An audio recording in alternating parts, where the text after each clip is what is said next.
is Dwight Hopkins, and I'm a professor of theology at the University of Chicago Divinity School. Black theology of liberation is what I do and others. The theology part of the phrase Black theology liberation speaks to us being rooted in the Christian tradition of Jesus the Christ. So that's the theology part. The liberation part is to say the message of Jesus Christ in that tradition is one of liberation and healing for the physically poor and oppressed and for those who are spiritually and emotionally broken. So tradition, theology, liberation, content of the gospel. And Black part of Black liberation theology answers the question, how does the tradition of theology linked to the word of God of Jesus of liberation reveal itself in Black culture? Hence you have Black liberation theology.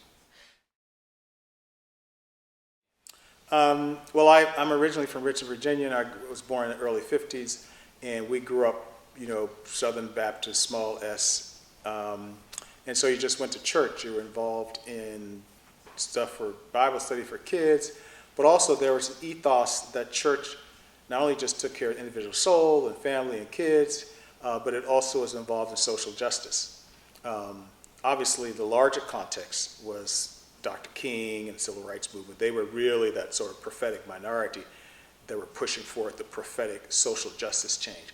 But even sort of everyday mainstream Black Baptist churches in the South had to speak for the community when they went downtown. So that's a political thing, which is a lot of risk back in the day, because because a lot of instances the Ku Klux Klan were the mayors, or the city council. So even though it doesn't seem very political or social change now, for those Black pastors and also the other elite for us role models were the Black teachers, for them to go downtown to fight for the community was so we grew up in that larger culture of social justice.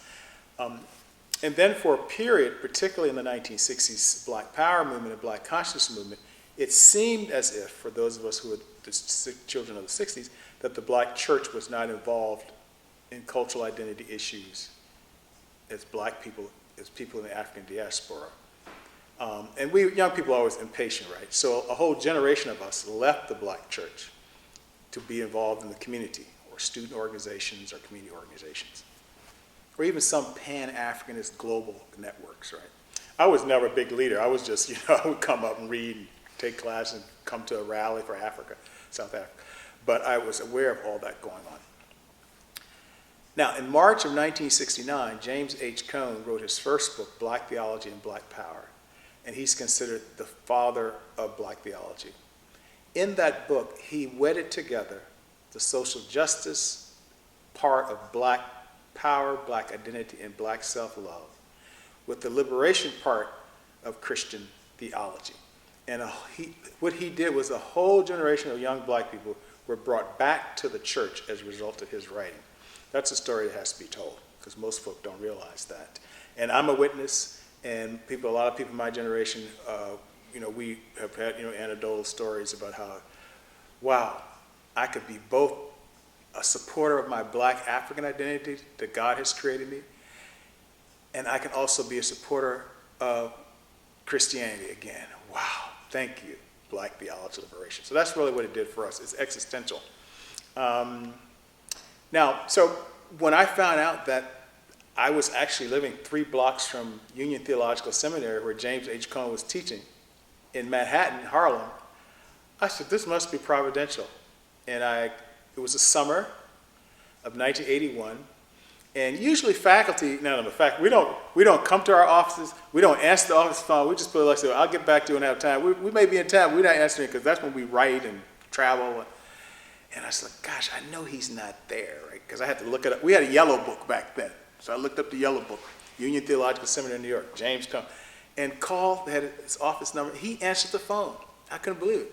And he says, yeah, come on up. So about 4 or 5 days later, I walked up the hill and up to past Teachers College, across Broadway, 121st Street, 120th Street, went up to Brown Tower on the 6th floor where his office was, 1981. And he was there. We talked for like 3 or 4 or 5 hours, literally. And then at the end, he says, well, you go downstairs and talk to Reverend Bonnie Roseborough. She's head of the first degree MDiv admissions. You tell her that you are starting the MD program this September. That and the rest is history. Literally, that's how the Spirit works. I could not have planned to end up 3 blocks from Union Theological Seminary, where the father founder of Black Liberation Theology was, in a period of my life where I was trying to link together both Black liberation and Jesus liberation.